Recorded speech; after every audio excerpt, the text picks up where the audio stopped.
If you've wanted to know what my strategy is when it comes to Instagram, this is me exposing what my Instagram strategy is for my own Instagram account this year. We're talking my thought process behind how often to post, which videos to create, how my team fits into all of this, and so on. As always, timestamps are below, use them if you need them. Let's jump in.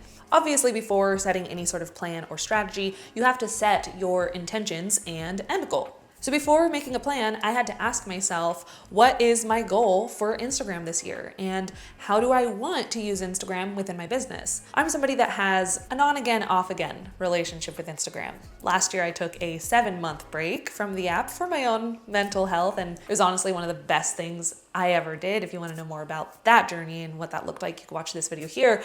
But coming back to Instagram after that 7-month break, I knew that I didn't want Instagram to be my main focus, my main driver for my business. I simply just wanted to use it to help support the business and systems that I already had running. So as of right now, my 2 main goals with Instagram are: 1, use it to maintain my social media presence in a way that doesn't burn me out. And 2, use Instagram in a way that leads a steady stream of traffic to my website and products. Now, before I break down what this looks like and my goals in the comments below, I'm curious what your goals are with Instagram, because everybody has different goals, and it's exciting for me to know what you are currently working on or working towards so that I can craft future videos to help you with those goals. So let me know down in the comments. Let's keep going. Now notice, for me personally, I did not say my goal is to grow on Instagram or hit X amount of followers. Growing on Instagram is not a bad goal to have. However, for me, I know what it takes to actively try to grow an account, and it's a lot of pumping out reels. And as of right now, in this season of life, I just don't have the capacity to show up in that way, and that's okay. So my strategy is not a growth, I want to go viral strategy. Let's talk about that first goal again. Maintain my social media presence in a way that doesn't burn me out. How does one accomplish this? What does that look like? Finding a balance between frequency, how often I post, and the type of content that I post. When it comes to frequency, when I initially came back from my Instagram break, I was posting every day, Monday through Friday, because that's just what I did before. So 5 reels a week. But over these past few months of doing that, my team and I quickly found out that that is still too much for me. So here's our current schedule that has been working really great for me. Right now, we focus on posting 3 times a week: Monday, Wednesday, Friday. 2 of these posts are reels, while the other is a carousel. So 2 reels a week, 1 carousel a week. Occasionally, if it makes sense, if we're able to, we'll throw in like a trending meme, a reel meme, something like this, or this. This is something we've recently started testing just to see if it works well for me, my account, what sort of audience or traffic it brings in. So we're just in test mode for that. This is the schedule that we chose because it's the schedule that allows me to be the most hands off when it comes to Instagram, so that I can focus on other things like my YouTube videos, course videos, and working more closely with my course students. Like I said before, when I was returning back to Instagram, I knew that I didn't want it to take over my life. I didn't want it to be my main focus. I wanted it to just kind of be a supporting block for the rest of what I enjoy doing. With the reels, something that we found worked really well is 1 reel will likely be a talking to the camera reel. These are usually like simple talking head style reels. And then the other reel is more B-roll reel, where like I don't have to film myself talking. I don't have to prep a script, outline anything. It's just like a random clip or video that I filmed from that week that I send to my editor. They'll put text over it, turn it into a video. Then when it comes to the carousel and meme reel, both of those are created by my social media manager. So I really don't have to be too hands-on with that other than approving the content, approving the posts. So while we're posting 3-4 times a week, I really only have to film 1 new video every week, the talking head stuff, because B-roll can be batched once a month if I need to. This is simply something that works for me. Talking head videos, I prefer them to be like evergreen format where it does not rely on trends, trending audio, because then I can batch create those ahead of time, or maybe film 3 videos in 1 day. That way I don't have to do much more filming in 3 weeks for reels. I prefer long form content. I love making YouTube videos. I love sitting here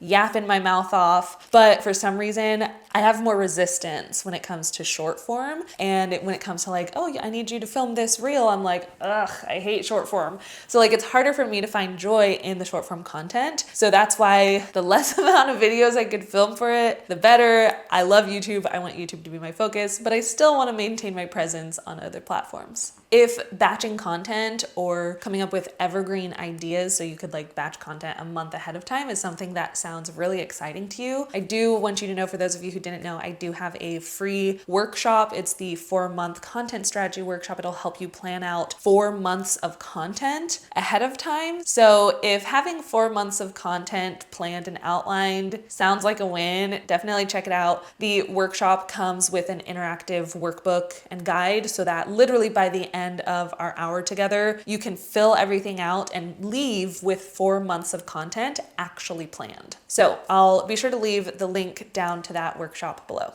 Outside of content creation, like filming the content, outlining a carousel, approving captions, things like that, outside of my involvement with content creation, my team pretty much handles the rest. So I have a video editor that edits my reels. I have somebody that posts my content for me, so I'm not actually the one posting live. I have somebody that replies to comments for me, DMs, so all engagement is typically from my team when it comes to like replying to comments I've received on videos. When it comes to commenting on other people's content, I will be the one to comment on other people's content. My team doesn't do that, but they reply to comments I receive on my posts. Now I know so far this might not be the most relatable strategy because most people don't have a team to help them. I know that. This video is not me telling you what you should do or what I recommend doing.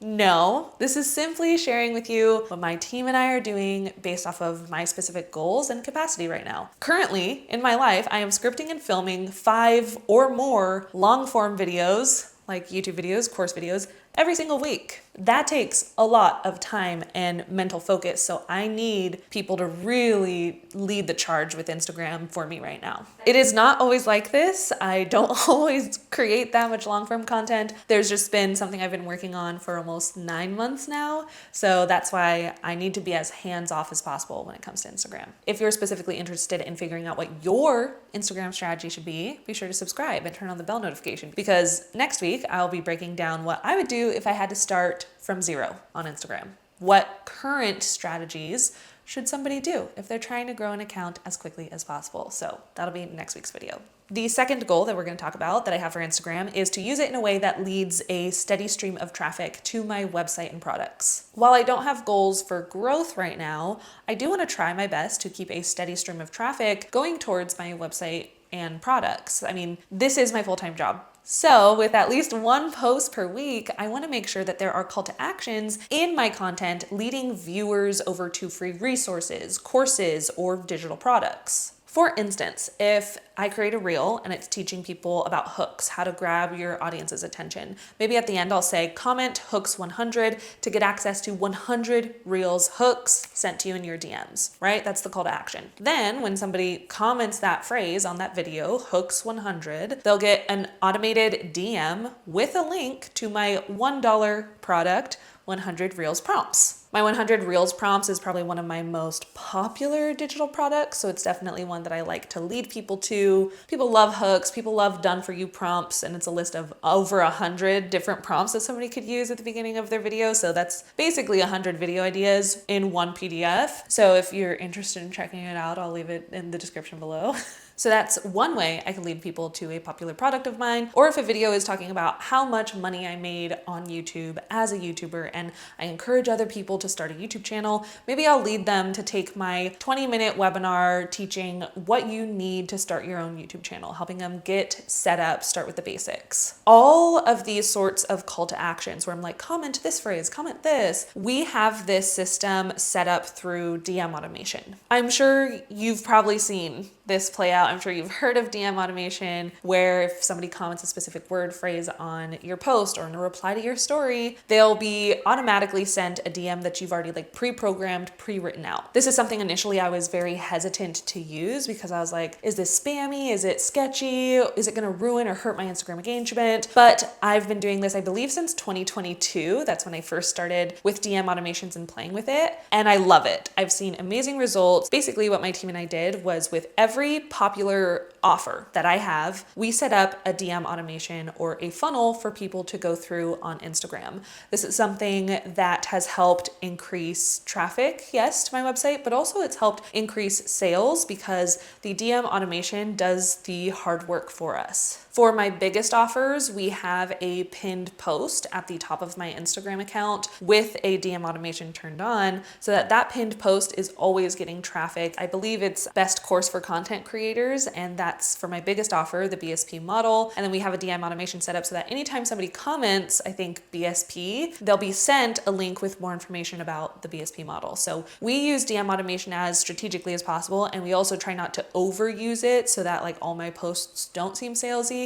We try to include at least one post per week that leads people to any sort of resource of mine, whether free or paid. If you're somebody who is selling any sort of digital product or you have freebies, definitely recommend DM automation. It's super easy to use, especially if you're selling a digital product and you have like your Stan store set up. You could set up DM automation also through Stan, so you don't have to like pay for a separate DM automation tool. Stan lets you do everything in one place. No, this video is not sponsored by them, but if you do want to see a full breakdown, step-by-step tutorial for how to set up DM automations, I'll answer some of those burning questions of, will DM automations hurt my account? All the things. If you want to see that video, be sure to watch this video next, and I will see you in the next one. Follow your joy. Bye.